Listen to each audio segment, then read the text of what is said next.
Sometimes, nahihirapan tayong ma-appreciate yung mga meron tayo kasi masyado tayong nakatitig sa mga bagay na wala tayo. Kung meron lang ako nung experience niya, kung meron lang ako nung height niya, kung meron lang ako nung education niya, tumatakbo ka sa race mo, nakatingin ka sa kalaban mo, nakatingin ka sa mga katabi mo, hindi mo kailangan tumingin sa kanila kasi yung bagay na binigay sa iyo ng Panginoon, yun exactly ang gagamitin ng Panginoon. Maaring wala kang education ng katulad ng kapitbahay mo, o wala kang connection ng katulad ng iba, o wala kang ganda na katulad ng iba, pero what you have is all you need. Kung ano yung bagay na meron sa iyo, yun ang gagamitin ng Panginoon sa iyo to bring blessings into your life. The solution is already in her house. And the solution to that problem of yours might be in your hands already. It might be in your heart already. It might be in your house already. It might be in your mind already. Maaaring yung idea na yan ang gagamitin ng Panginoon to bring breakthrough into your life. Yung idea ang kailangan mo, binigay na ng Panginoon. Yung librong isusulat mo, tapos na sa Panginoon. Yung opportunity na yan, tapos na sa Panginoon. Yung property, yung blessing, ibinigay na ng ating Panginoon. So my challenge to you right now, mga kapatid, is this. Tignan mo ang iyong sarili. Tignan mo ang iyong buhay at mag-inventory ka ng buhay mo. Ano yung mga bagay na meron ka na madalas mong ino-overlook at mini-minimize na akala mo hindi gagamitin ng Panginoon. Hallelujah! Alam niyo, nag-i-start ako mag-serve sa Panginoon, ang unang ministry ko, musician.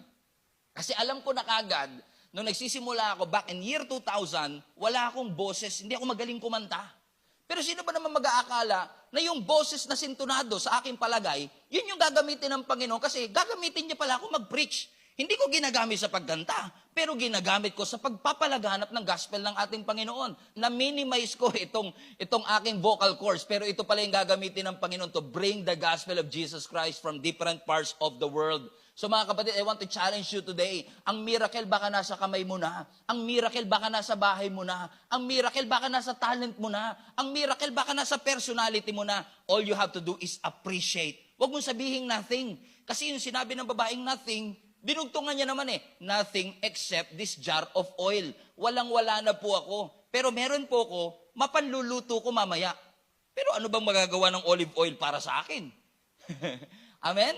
And sometimes, di ba, ganun tayo sa ating buhay. Ano ba magagawa nitong konting naipon ko? Ano ba magagawa nitong talento ko? Ano ba magagawa nitong personality ko? But the very thing that you minimize and the very thing that you have overlooked is the very same thing that God will use to bring breakthrough into your life. Palapakan natin ang ating Panginoon.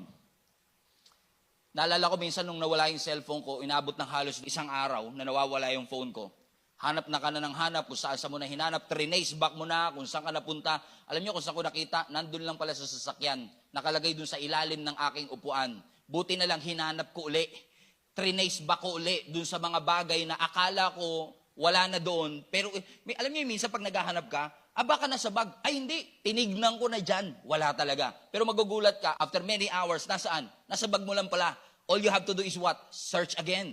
All you have to do is search again, and sometimes na-overlook mo. Sometimes na-minimize mo. In my case, yung cellphone ko kasi itim, yung upuan itim, na nag-blend siya. Dahil nga nag-blend siya, hindi ko napansin, na-overlook ko siya. And all you have to do sa mga bagay na na-overlook natin is to search again. The devil is a liar. Magsisinungaling si Satan sa'yo, sasabihin niya, hindi mo kaya, wala kang talento, you are not experienced enough, you are not educated enough, you don't have what it takes, but you got something. And God gave it to you.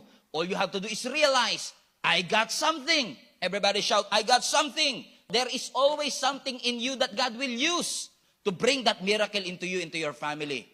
Amen? You got something. Everybody say, you got something. Kung ability mo man yan, that is something. Kung yan man ay giftings, that is something. Talent mo man yan, that is something. Personality, that is something. Wala kang talento pero masipag ka, that is something. Hindi ka nakatapos pero madiskarte ka, that is something. You got what it takes. It is already in your life. You got something. Everybody say you have something. Come on, you have something. You've been through worse, but you got something. You've been through abuse, but you got something. You're in financial debt, but you got something. Hirap ka sa buhay, but you got something. You are sick, but you got something. You experience a heartbreak, but you got something. You got something in you that God will use. You don't have everything, but you got something.